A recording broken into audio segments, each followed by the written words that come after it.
This is the monument of Jacques Cartier, one of the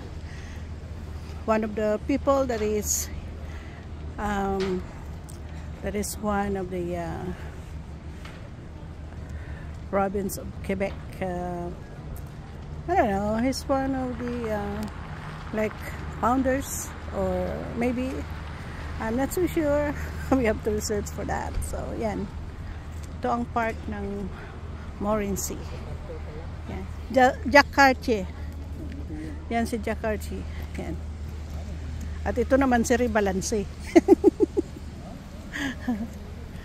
Yan guys. Ang mga building dito guys is puro mga mga castle. Pwedeng mga parang castle like. Yan may hagdan dyan Pero bababa tayo. Hindi sarado yan. O sige, let's go. Sarado. Tingnan natin. It's closed. So we have to go around again. No, we have to go to the street na. Ayun na. Bakit ando na yung bus? Malamig na ang pako. Malamig pa rin guys. Pero yun nga, sinasabi ko yung building dito is parang mga castle.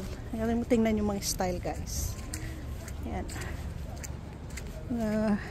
Tok-tok ng mga building dito is may mga ano siya, kastilyo, parang mga kaharian. Yan yan, tingnan mo. Tapos ang daming mga monuments. Yan naman, naka-display yung mga canyons, part ng park na to. Yan, mga canyons yan, naka-display. Pag summer, nagpapaputok din yata sila dito ng canyons, tulad sa Halifax. Every 12 noon nagpapaputok doon. So this is the end of the day. We're gonna go back now to Montreal. Yeah, it's a nice day. Kahit medyo maulan, pagi, malungkot ang kalangitan, walang init, but masaya. Masaya ang namin, lakad. Nag-enjoy kami, maraming natutunan. So that's it for now guys. At marami akong i-upload pag uwi sa bahay. At least wifi ang gagamitin ko, hindi na data.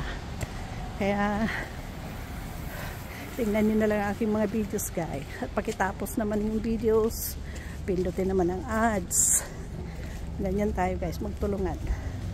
Okay, till next time. Bye for now.